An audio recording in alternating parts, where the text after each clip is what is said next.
मान वेद समय का ही एक दूसरा कवित्व है चंद्रबरदाई का, जिसमें कवि चंद युद्ध के परिवेश को और अपनी रचनात्मकता को किस प्रकार से अभिव्यंजित करते हैं, इस कवित्व में देखने को मिलता है।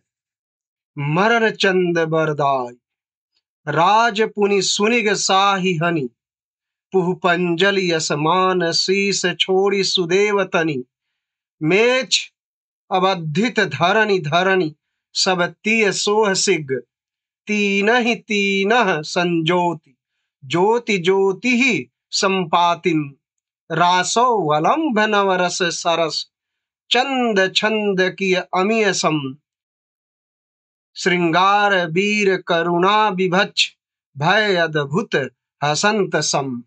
इस कवित्व की पहली पंक्ति में कवि चंद्रबरदाई कहता है, मरण चंद बरदाई राज पुनि सुनिग साहि हनि, अर्थात राजा के मरने और शाह के मारे जाने की ध्वनि सुनकर।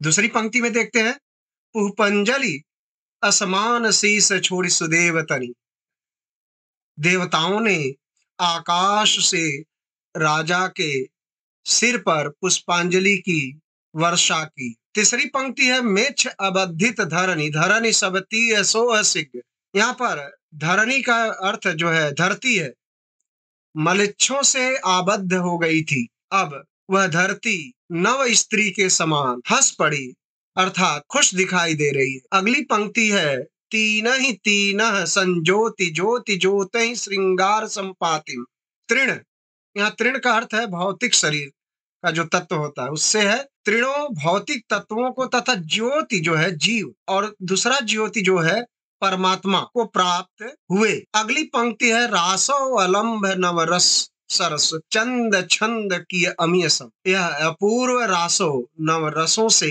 सरस है, इसके छंदों को चंद ने अमृत के समान बनाया है। और अंतिम पंक्ति है, श्रृंगार वीर करुणा विभक्ष भय अद्भुत हसंत सम, यह प्रमुख रूप से श्रृंगार वीर करुणा विभत्स भय अद्भुत और शांत रसों से युक्त है। इसके शब्दार्थ को थोड़ा हम देख लेते हैं। पुष्पांजलि का मतलब पुष्पांजलि है, असमान का अर्थ आसमान से है, मेछ मलेच्छ विभक्ष विभत्स संत शांत रस, सम का मतलब साथ या युक्त, ज्योति मतलब ज्योति का अर्थ ज्योति या जीव है, ज्योति ही परमात्मा, आलम्ब है रचनाकार रचना करना, और अमीय का अर्थ है अमृत से। प्रस्तुत कवित्व को आचार्य हजारी प्रसाद द्विवेदी और आलोचक नामवर सिंह जी ने पृथ्वीराज के संक्षिप्त संस्करण में इसे बान वेद समय में रखा है, जबकि माता प्रसाद गुप्त ने इसे शहाबुद्दीन और पृथ्वीराज का अंत नामक शीर्षक के अंतर्गत रखा है। पृथ्वीराज रासो का काव्य सौष्ठव। नंबर 1, पृथ्वीराज रासो रासक शैली में लिखा गया काव्य है। नंबर 2, यह चरित काव्य है जिसका नायक पृथ्वीराज चौहान है। तीसरा, चंद्रबरदाई शब्दों का बेलाग प्रयोग करते। चौथा, हिंदी में चंद को छंदों का राजा कहा गया है। आलोचक नामवर सिंह के अनुसार रासो एक ही साथ संस्कृत प्राकृत तथा अपभ्रंश की प्राचीन छंद परंपरा के पुनरुज्जीवन तथा हिंदी के नूतन छंद संगीत के सूत्रपात की संधि वेला है। छठा, शिव सिंह सेंगर ने चंद को छप्पयों का राजा कहा है। भाषा पिंगल ब्रज भाषा है।